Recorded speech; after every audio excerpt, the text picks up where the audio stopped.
We should be live. Okay, we are. Hey, all Okay, right, there we go. here we go. So, first of all, welcome to my first episode of this new podcast that I decided to call Podcasts, in which I interview some of the great experts of Facebook ads. I try at least, and in which I hope to also provide some value and to have some nice, genuine talk about Facebook ads, what is going on right now and what is working right now. Today I'm here with Charlie, which is one of the one of the Facebook advertiser I respect the most. I always consume your content every day about your disruptive advices and disruptive methods.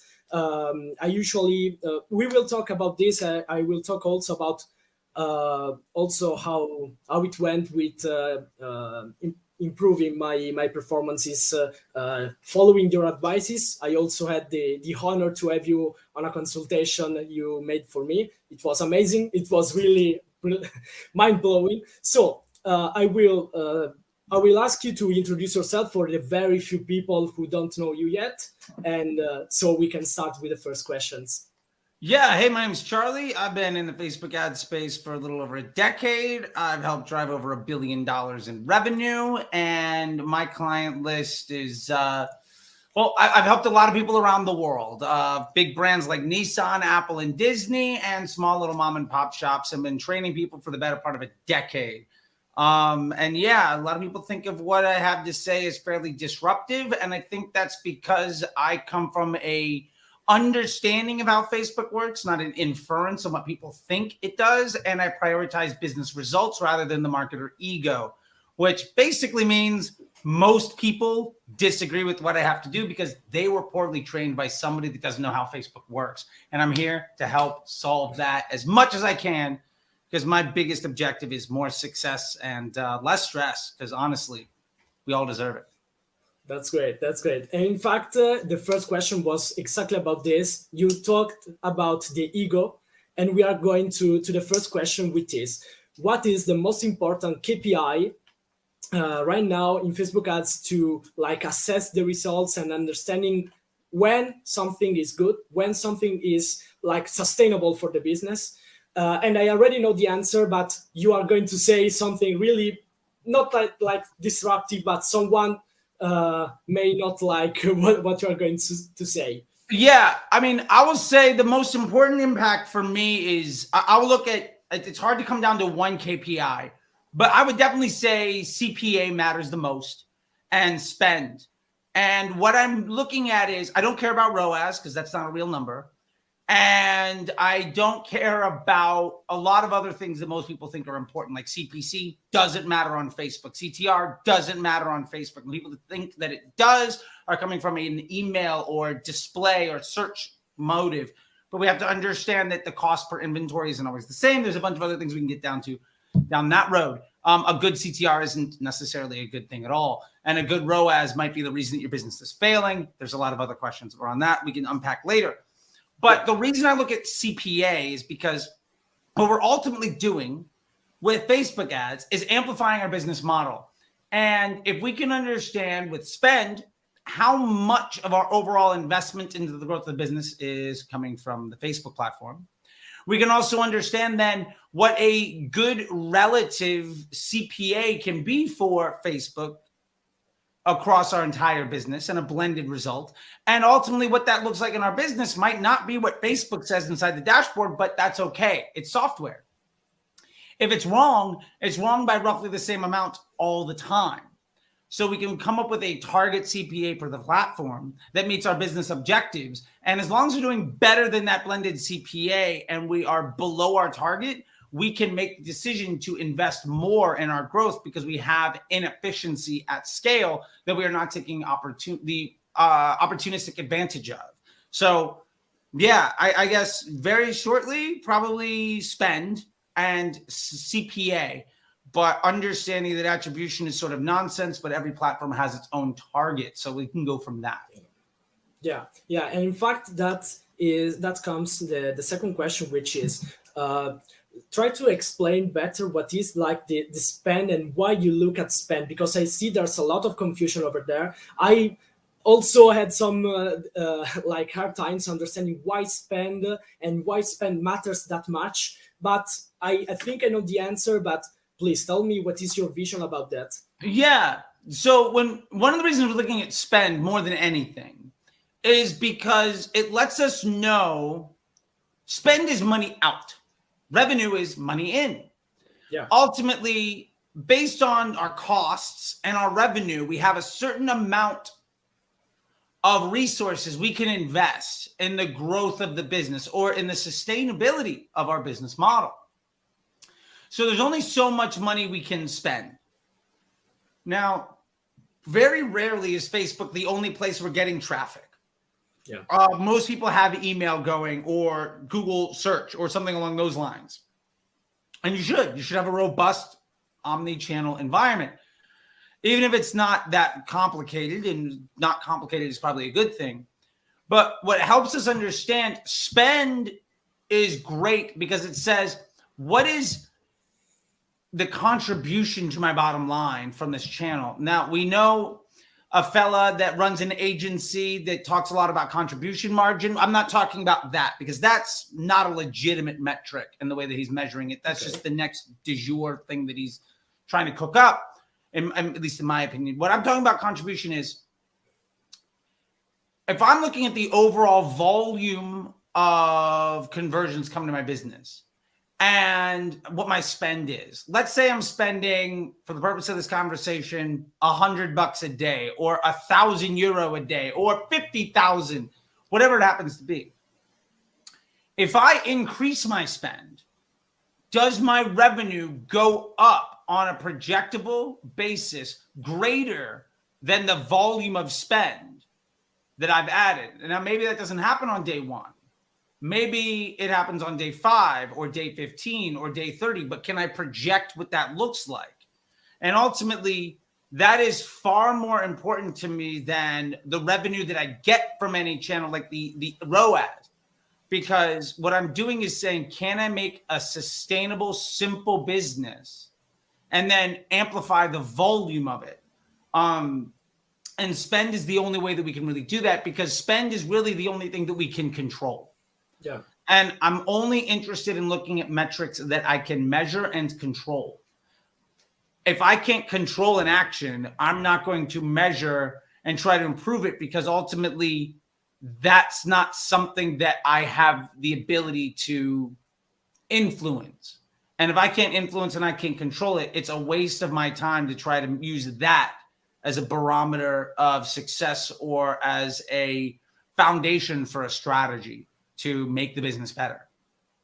Yeah, definitely. And also, I think that when you say that spend is a great metric to measure and to look at, I suppose you also mean which creative into our ad sets or into our structure gets the most spend, because Sure. Because Facebook has like the objective to provide you more revenue, as much revenue as possible.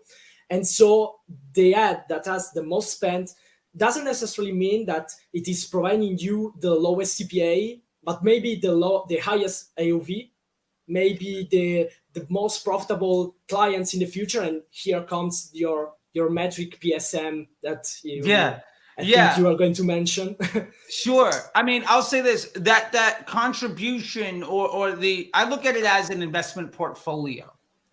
And where are we spending the most money? And that can be by platform, or it can be by ads within our like control campaign.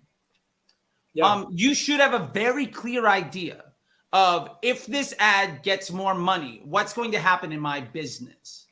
Yeah. And sometimes the ad that gets the most spend doesn't have the best results. In fact, one of the things I hear people complain about all the time is, why do my bad ads get so much spend? My business is doing great. If my good ads could get spent, I'd be doing better. And the honest truth is, maybe the reason your business is doing well is because your bad ads are getting spent, and that's what's driving the success of your good ads with a great CPA that Facebook's using as a retargeting ad, or your search or your email or your organic traffic and CRM, the good ads are not sustainable because they rely on the attention that you've bought from some other ad. And sometimes your bad ads that get all the budget are the reason that your more efficient marketing channels have so much opportunity. And when you're talking about PSM, this is the metric this is the like golden ratio of growth.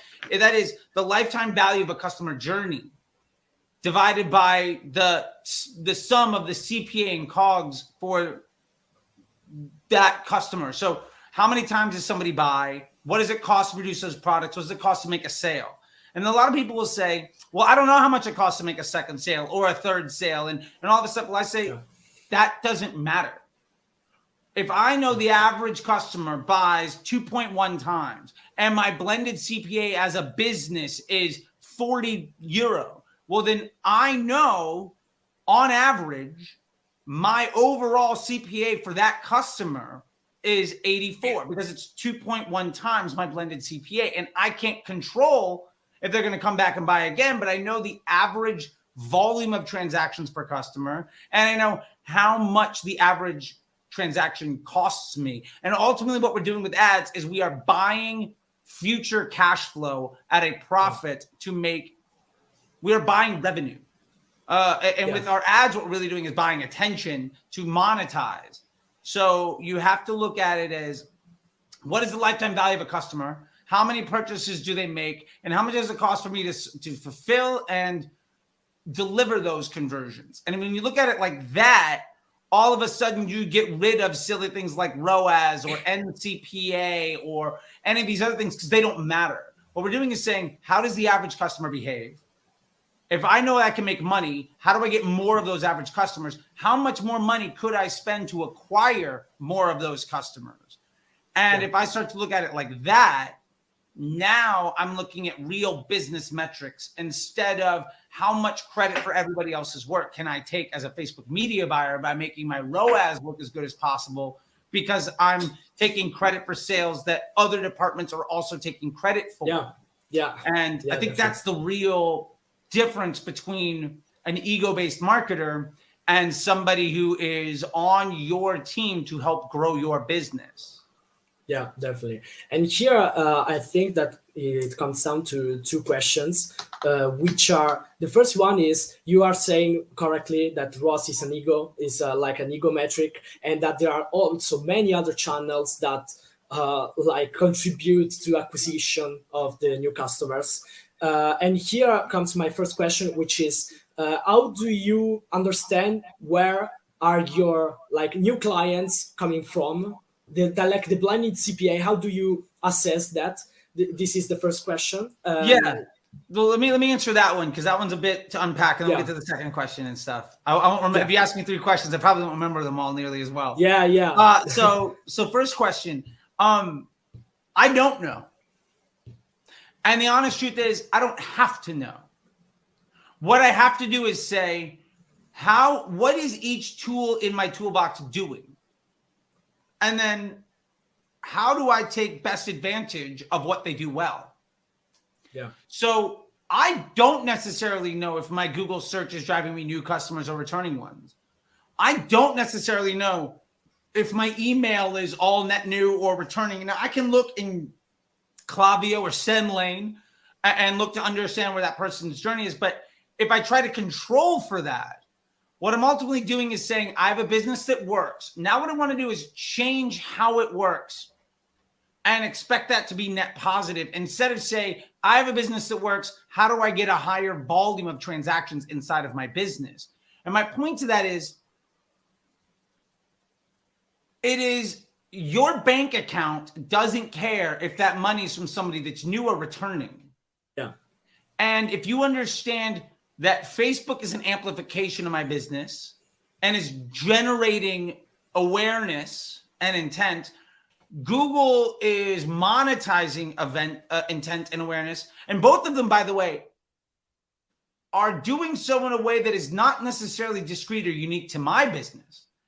You know, like when I was running New Balance, we found that at the beginning of broad targeting, when we were doing the case studies to develop advanced matching, which is the brain behind broad, 2/3 of the money we spent that were a first impression, so top of funnel for our customers, 2/3 of that money was spent on somebody that had abandoned cart on one of our competitors in the last 7 days. So our customers are in their own funnel, in their own customer journey. Customer journeys are often weeks, months, decades long.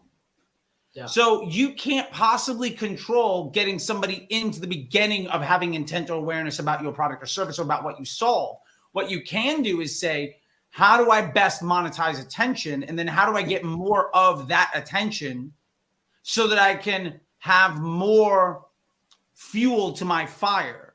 And so in that way, I don't care where things are coming from. But when I look at spend, I can say, hey, when I'm ramping up my Google ads, what percentage of my overall conversions are repeat customers versus new? When I ramp up my Facebook ads, what percentage of my customers are new versus returning?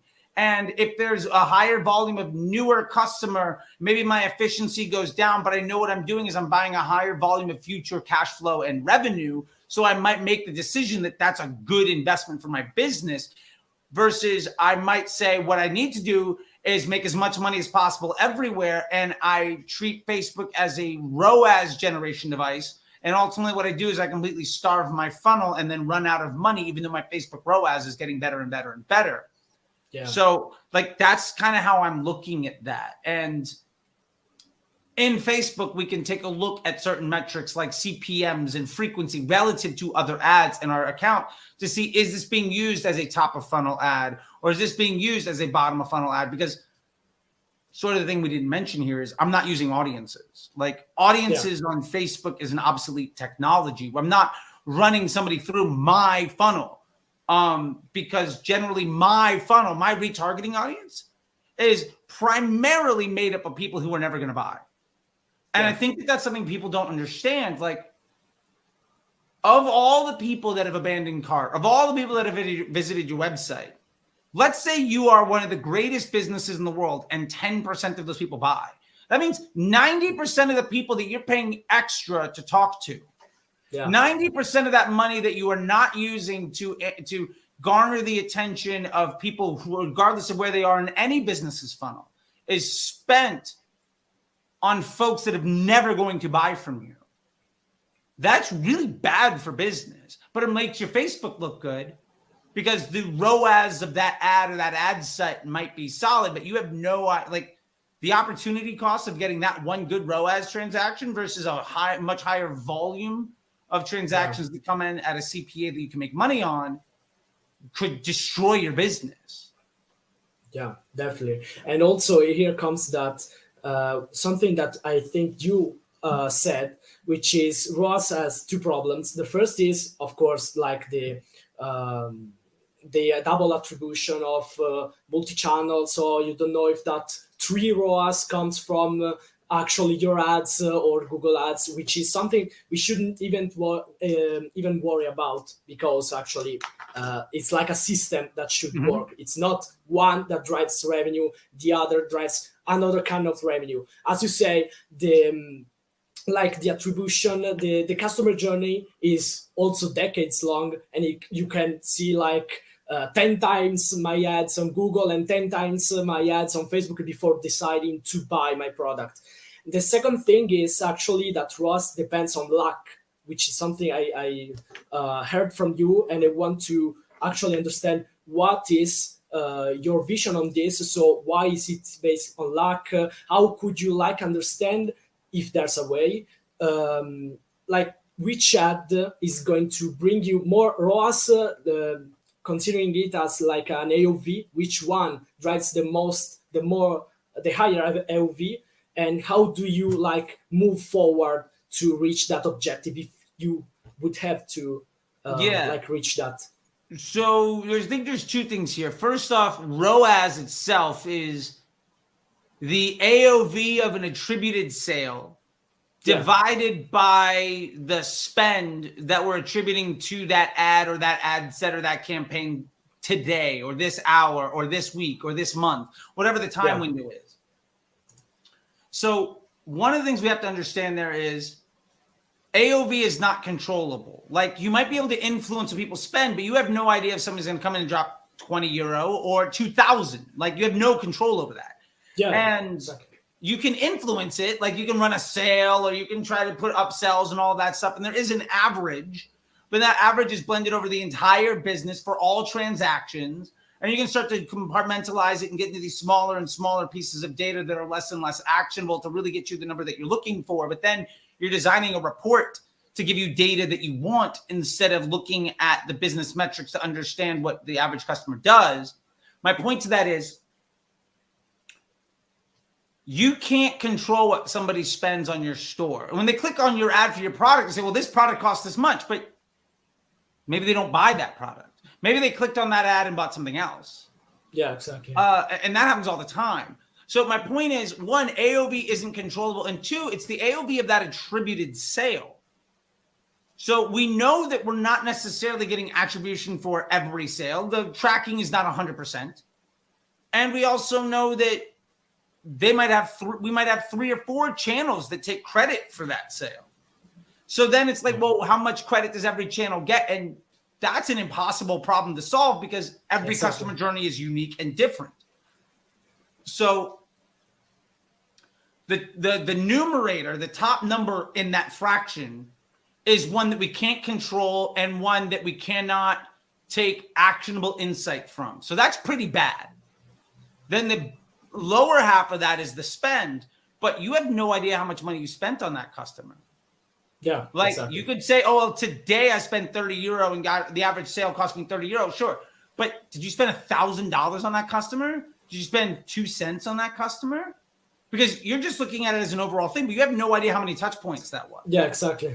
And what about all the other touch points on all of the other channels? Like maybe that ROAS was so good because of an influencer 3 months ago and then some Google search stuff. And then they saw the ad after an email campaign. We are launching a discount. Like you have no idea of how that compares or how that works together. So you can't know spend and you can't control or trust the AOV. So in that way, ROAS is basically one number we can't know or trust divided by another number that we can't actually ever know. And that makes for really, really bad data. There's no actionable insight. And then what you get people doing is they ask the question of, well, what ads are driving my ROAS? And I would say it's extraordinarily difficult to understand what ads are driving the sale, just in that it's very rarely the salesperson at the store at the cash register that should get credit for you making that purchase. Definitely. Like if you go and buy a car, let's say it's a really high end and you're buying a car, right? Like this is good money you're spending. Yeah. It's not the person that put you in the car for the test drive that made that sale for you. Of course. Right. Of course. It's decades of you being in a person that's alive seeing cars. It's your friends. Like you went in with a fair amount of intent already, but there's no way to say what does the average person see that gets them to walk into that store. So the concept of saying what gets credit is a false one. It's the wrong question that does not actually have a legitimate answer. What we can do is say, what environment can we set up that most effectively takes advantage of the universe that we live in, of the ecosystem that exists around our industry and around our products with our target customers? And that's a far more impactful question to ask. And with that, we can say, well, how much spend should go to each channel? What do we need to do with each channel? What should the blended CPA be on each channel based on the makeup of how much, if we look at each marketing channel as an employee on the factory line, how much credit or how much help does each channel get there? It's not which one gets credit for the sale. It's what most effectively allows us to deliver a stable result so that we can understand future cash flow and inventory needs, so that we can begin to, with confidence, invest in the growth of our business. Yeah. And sadly, that's a conversation that I think less than 5 people out of 100 are having when it comes to launching their Facebook ads, which is why 90% of agencies fail 90% of their clients. Yeah. And why most media buyers are struggling because they've been poorly trained by people that don't understand what metrics they should actually care about.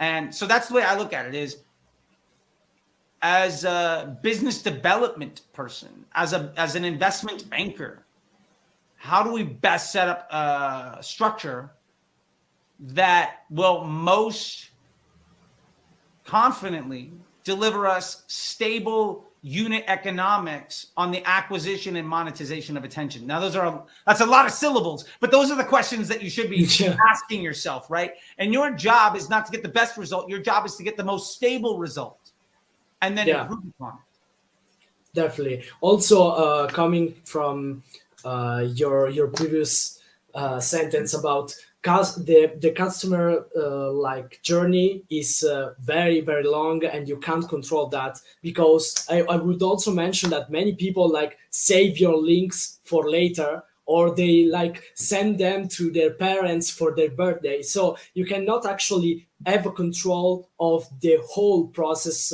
that your customers follow to before buying your product. And also I wanted to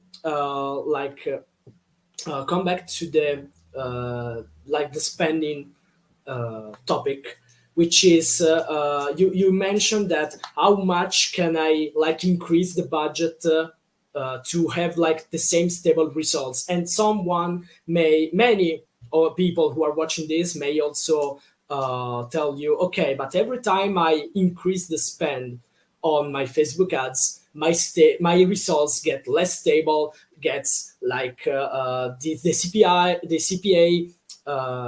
gets higher, my profits get lower. So how do you come up with this like common problem? Is that a real problem? Is that like something that we see bad on Facebook, but maybe for the business is good? And how do you assess this? And how do you understand when is a good thing to do? Like if it happens, there's no problem, or if it is a problem, how can we prevent that, or how can we solve that?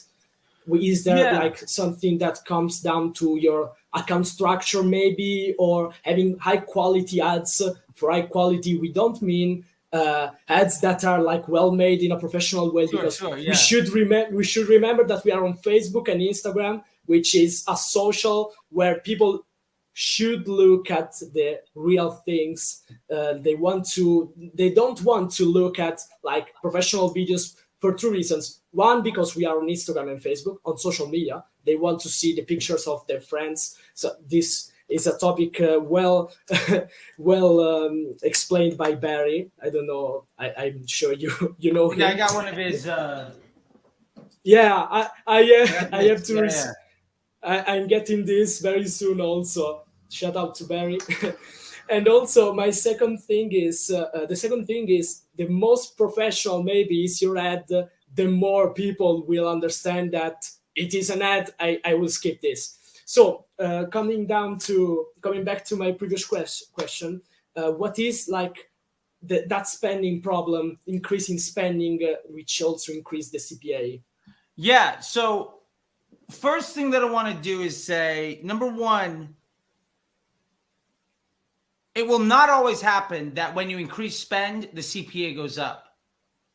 I've actually seen it when you use Facebook properly, your CPA goes down when you spend more because you're getting more data into the machine, so it's getting smarter. Yeah. So I want to first address that, because I think some people just assume that the more they spend, the worse the results are going to be. And I would say, first off, is a lower profit margin result a bad thing? You might say, well, yeah, sure. But would you rather get a 50% profit on €100, or like 10% profit on €1,000? Yeah. Like, there's a volume game to be done here. And if that 10% profit at €1,000 also helped you get more data into the system so that you got better at understanding how to get some of those customers to come back. And really, it's a 10% profit on €1,000, but you're improving the actual volume of customers that come back a second and third time. Yeah. And you're actually getting better at how to treat traffic that you get, so your CPA continues to go down. Well, these are all really good things. So I want to start off with that. Second thing that I want to say is, this is one reason that our account structure has to be very simple.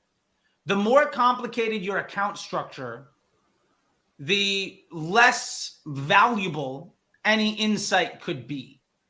The less actionable any data is. If you have an algebra equation that has 3 variables and you know what 2 of them are, and you know what all 3 are, and one of them moves, but the other 2 stay the same, you have a very good idea of what's going to happen. Yeah. If you have 20 variables and 4 change, and then your way of solving that is to change 3 other ones, you're constantly having this mess. You're never going to know what the outcome is going to be. Yeah, exactly. And so the fewer moving parts you have, the easier it is to keep something working and to improve upon it. A simple machine will always outperform in the concept of reliability and longevity over a complex one. Like, if you have a Ferrari, that's great, but it's going to break down more often than it's going to be in the shop more than it's going to be on the road with you behind the wheel. But you could have like really dumb like 80s Toyota truck, and it'll go 1,000,000 miles because the machine is really simple. A Volkswagen Beetle will drive 5,000,000 miles because the engine is easy to fix and it's really simple. The point is, the more complicated your ad account is, the less stable it will be, because not only is it more moving parts, but if you look at each moving part as an employee in your business, and Facebook's a machine learning algorithm, that means that you're spending less money to teach it. Yeah. And by it, I mean each individual piece. So not only are they less stable, but they're less effective and they're less projectable in their outcome. So you have a far more complicated machine that you can have far less trust in, that is far more unstable, that when something goes wrong, you also have a far more difficult time trying to assess what even happened. Yeah, exactly. And so with that, there's a big issue to be had.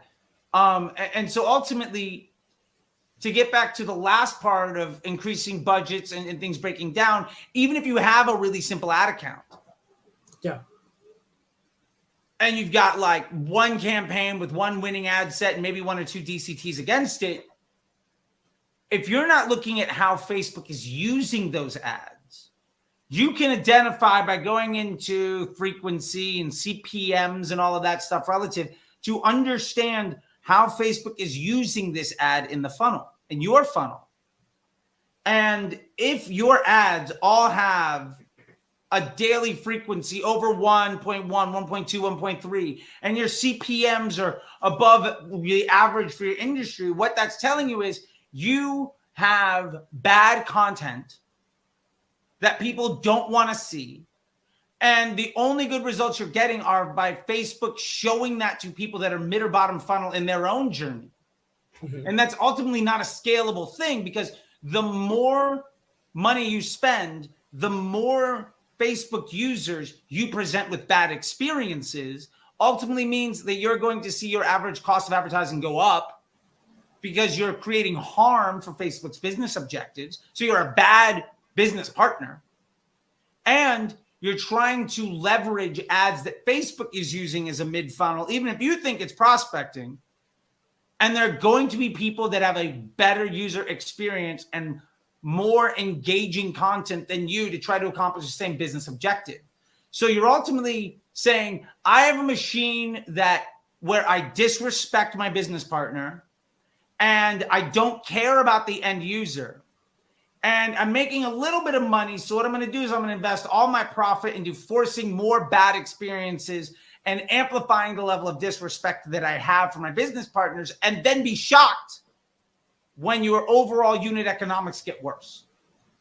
And these things are infinitely more important than cost caps or lookalikes or retargeting audiences or testing 1,000 ads, because all of those things are amplifying the problem. They're not simplifying the solution.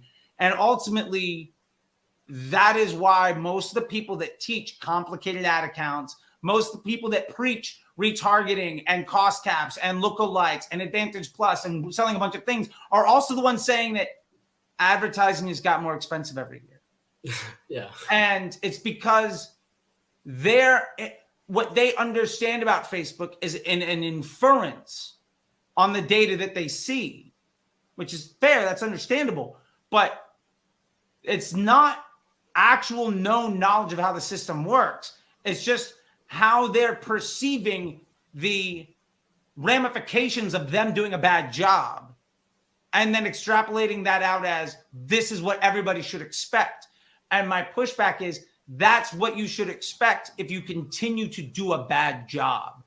And so there's a bit of a change there that I'd love for people to think about is instead of trying to spend as much money on Facebook to get the best ROAS as you can, start to think about how can I do a better job at earning the right type of attention in a way that is stable and improves over time, so that if I do nothing, Facebook just gets better.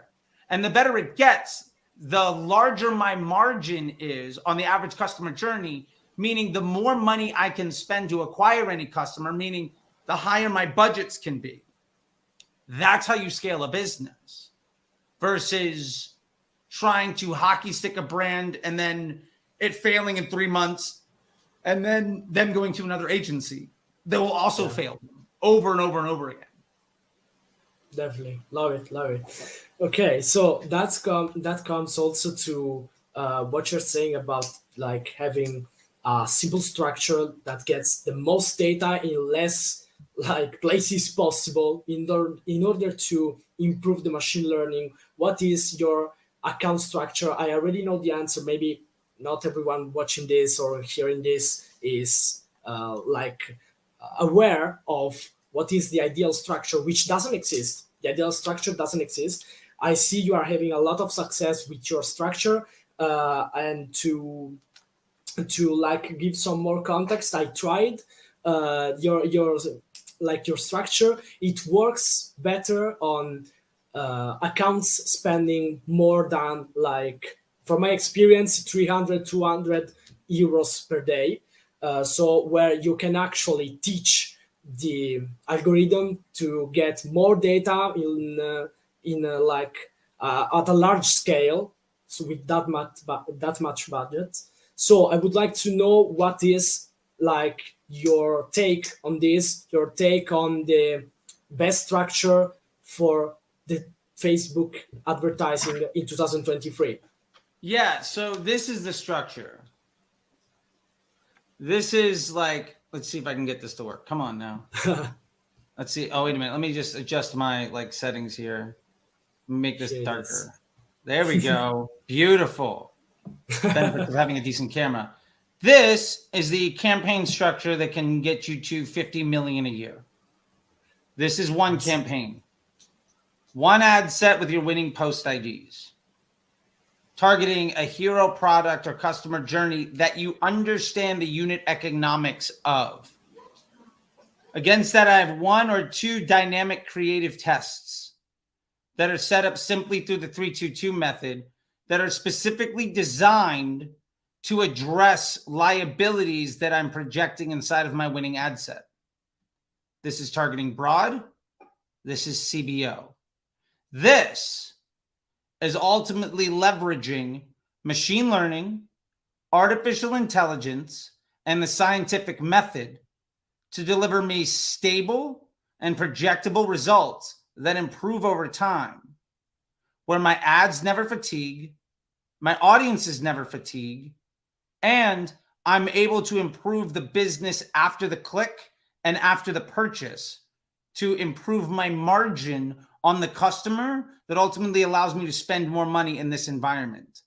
quite literally anything more complicated than this is going to be a liability to the stability and growth of your business. Now, not all liabilities are bad things. You can leverage those opportunities, but they should be well designed and strategized for.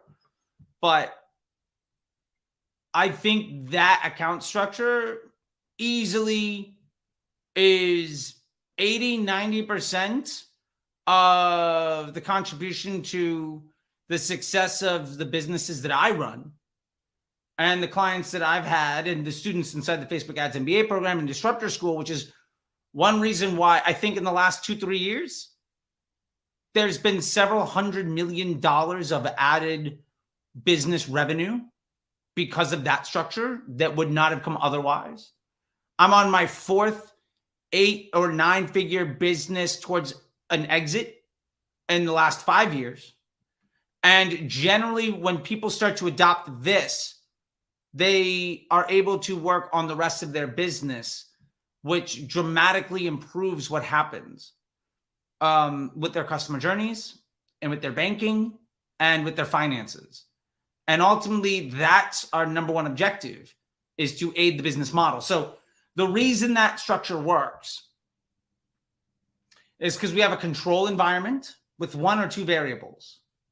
And we're letting Facebook use merit of the customer experience. Basically, Facebook is saying, based on how you meet our mutual business objectives, I'm going to let you have the privilege of paying to show your content to my users. And our job is to make sure that, 1, we respect that privilege, and 2, that we set our systems up to best monetize that opportunity. And if we go in there with an agenda where we're trying to force what we want to happen, or we have a testing campaign and a scaling campaign and all these other things, we're not actually leveraging machine learning. We're not actually leveraging artificial intelligence. We're not actually leveraging the scientific method. And to be fair, the scientific method, I think we can all agree, is probably the best way to go about testing. And Facebook's machine learning and artificial intelligence is the single smartest machine using the largest amount of data that that anyone has ever had in the history of humanity. And it's using it in real time to make their users have a better experience. So nothing else could do better than the system itself at optimizing their customer experience. And we know that not only because nobody else has the insight into how the Facebook is operating better than Facebook, but it's the single most successful tool at retaining attention. No social media platform like there's a reason why it's number 1. And you might disagree with that, of it being the best, but nothing can compete with it and what it's done. And when you start to leverage the world's best machine by taking advantage of its brain that has more data than anything else, and your job is to respect that and take advantage of it doing the work for you, then getting better results becomes substantially easier. And that's ultimately at the core of the way that I teach stuff, and why that account structure will, in the long term, beat everything else. Now, I might give you a worse Facebook platform level result, but if that amplifies the rest of your business, who cares? Do I want a 3x? Again, do I want the 50% return on €100 or 10% on 1,000? Right? Am I looking at the ROAS of each channel and then trying to decipher it? Or am I trying to say the average customer is worth X money, they have X amount of transactions, and each one costs me a certain amount of money to buy and a certain amount of money to supply? And now all I'm doing is saying, how do I get the highest volume of whatever my business objective is, whether it's customer acquisition, profit margin, revenue growth, top line, bottom line. These are the things that we should actually be caring about. And that account structure gives you the most amount of control over delivering the most stable result. So you can spend your time working on the business instead of in the business. And that's the secret weapon for anybody that's truly built anything larger than the immediate opportunity they have in front of them. Love it, love it. And also, here comes my question about this. When is the right time to move like your winners in the DCTs to the like post IDs winners ad set? What is your process with that? Because I suppose that you will have also great results on the testing because of course Facebook is designed to that and you design that campaign structure to get most results also on the testing. But when is the right time to like move the winners to that winner ad set without like wasting the machine learning which has like learned what is the best combination for you in that ad set? Yeah, I think simply put, when you need to. I think there's this dramatic, and I would say very widespread and dramatically like just wrong thinking that a creative test exists to give you a winning ad. A creative test exists. I would like to challenge that. I would say a creative test job is to improve the suite of assets, the investment opportunities that Facebook can make on your behalf to use your content to give users a better experience. And when that improves your market efficiencies, you should invest more into that opportunity. That means that if your creative test is successful and you have a better blended CPA across your business, spend more on that campaign, on the one campaign of your winners in your dynamic creative test, until you've maximized the efficiency of Facebook. And then you've also gone to Google and and Bing and optimize your opportunities on search. And you've done landing page testing to optimize the opportunity of the traffic you bought. Until you've literally done everything you can to make your business more efficient, your creative test isn't over. It's not just to define a winning ad. It's to say, how much more volume can my business handle? How much more opportunity can I create for my money-making machine with having this as an option in my environment? So with that being said, I've had creative tests that have run for weeks or months. And the reason I end them is that ultimately I've hit a law of diminishing returns of how much more efficient I can get. And at that point, I've decided the best thing for my business is to try to solve another problem inside of my control environment by identifying another issue. Is what my control ad set that's targeting broad, does it have too many retargeting ads? Has one of my mid-funnel ads gotten worse? And is my prospecting too high funnel? Like what do I need to do to solve that problem? I'm not necessarily going to be right, but that's why we've got, multiple tests going, 1 or 2 tests, so that we can directly try to address that problem.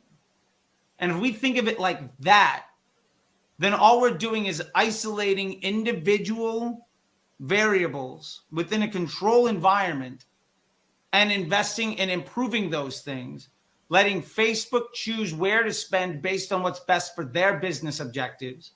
And when their business objectives matches our own, then we are going to have much greater opportunities for scale and stability. And like I said, I think in my experience, out of a room full of 100, I'm the only one talking like that. I'm one of a few people talking like that. And I think, like I said, 90% of people are refusing to look at it that way. And there's a reason why 90% of people are struggling to see good results. And they think that iOS 14 was a reason that their Facebook ads were bad. And they're looking at iOS 16.5 and saying, oh, this is going to be doomed. Like, it's only going to harm you if you're doing things poorly. If you're doing things properly, the identification of the harm being done by others, where they will have to pull back, is only going to give you even more market opportunity to get even better. So I think these struggles that most people identify is actually an opportunity for the people that do the job well to get even better. And Yeah, I look definitely. forward to those challenges because ultimately I'm aligning my business objectives as a media buyer, as a Facebook advertiser, Yeah, with putting Facebook's business needs first and then making sure that their business needs being met ultimately meets my own. And when we are simpatico,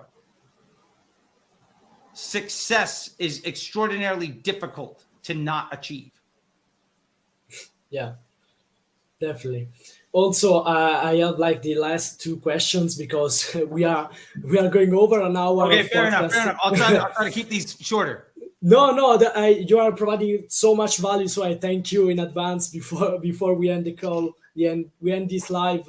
You are being really really helpful. I think that more people are getting like valuable tips to like improve their Facebook ads and seeing it like the right way for how it is designed for these years. With of course also iOS 14 also helped this at Facebook design a better machine which leverage on like the internal data that Facebook can collect to make your targeting better with broad audiences. So to come up with this, I'm asking you. This is more of a curiosity. How do you decide like to test in the DCTs? Are you like using maybe testing concepts on the same ad set, or are you testing maybe a psychological angle as Sarah teaches us, or what is the like the thing the criterion in which you are testing in these Yeah, DCTs? I look at concepts. I very much agree with Sarah, Sarah Levinger. Yeah, And she's a professor, by the way, in Disruptor School. You can get some of her master classes in Disruptor School, and she's got another one coming very shortly. So check that out at disruptorschool.com. Check out it's Sarah's my thing there. wish list. It's on Yeah, my yeah. wish list. So concepts work because you have to remember that when you run Facebook ads, what you're doing is buying attention. You're not buying results. So you have to make sure the concepts, the design of your ad should be built to acquire the right type of attention.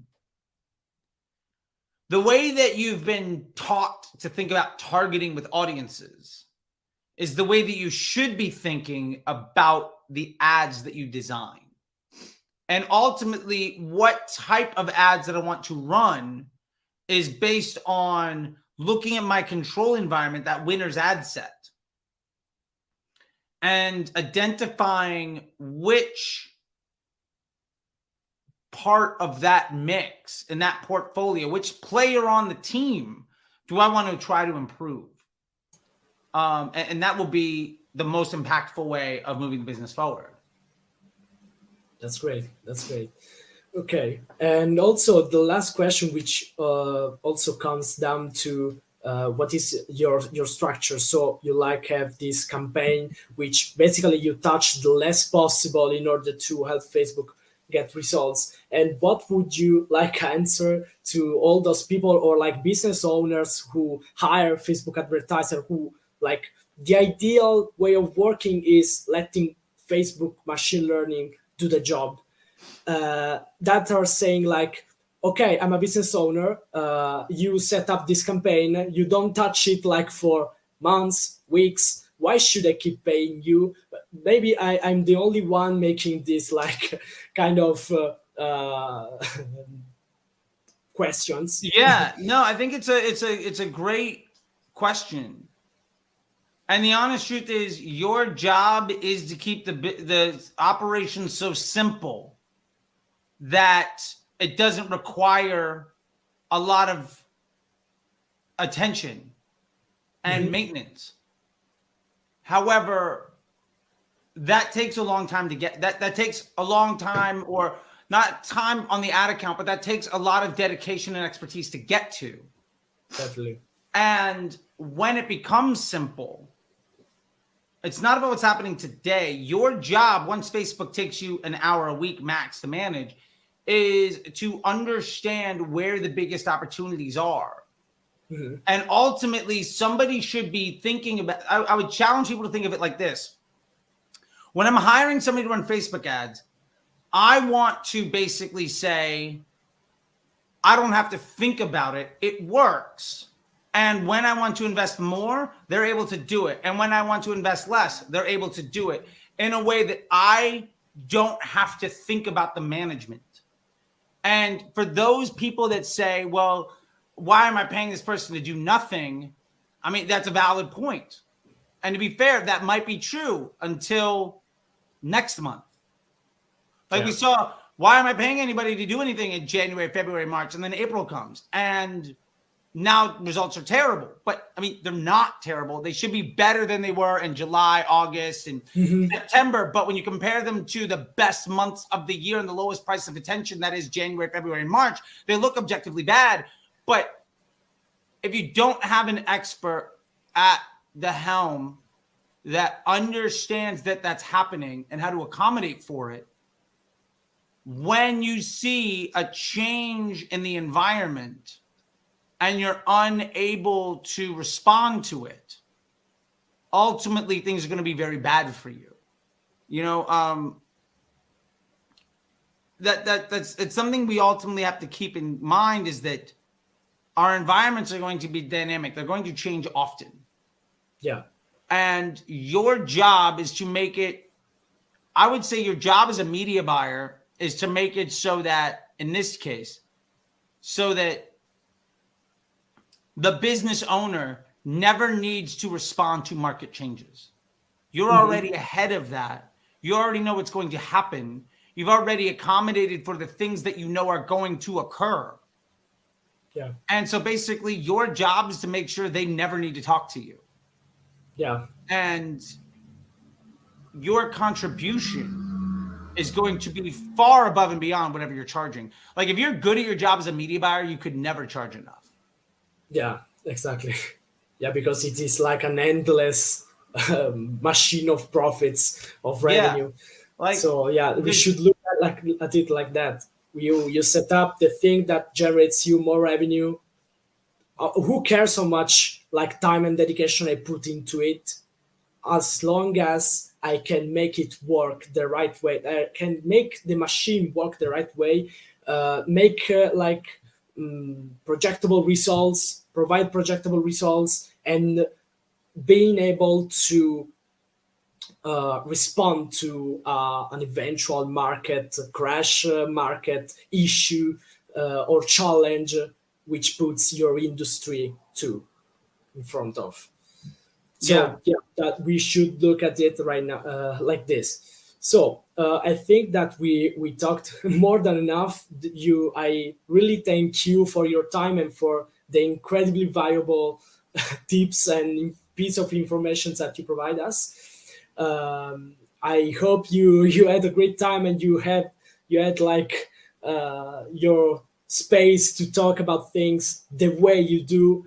It was a pleasure to hear you, and I hope to stay in touch with you, and I hope people will enjoy this first episode of podcasts, which is going to have some new interesting episodes very soon. So I really thank you very much, Charlie. Check Charlie out on Disruptor School and many other projects you are working on. If you want to like advertise yourself right now and let them know what you're doing, it's your time. I mean, my handle is right here. It's at CT the Disruptor. It's also at Disruptor School, but go to disruptorschool.com if you want to learn more from me. Or you can type at CT the Disruptor into your preferred search engine of choice, and you will find me on literally every social media platform. And please ask questions and let me know how I can help. That's what I'm here for. I think There are a lot of people that define their value and success by their bank account and their title and ignore the massive volume of harm that their work has caused others. I would much rather define my success on how many of those that have been harmed by others I can help. And to be fair,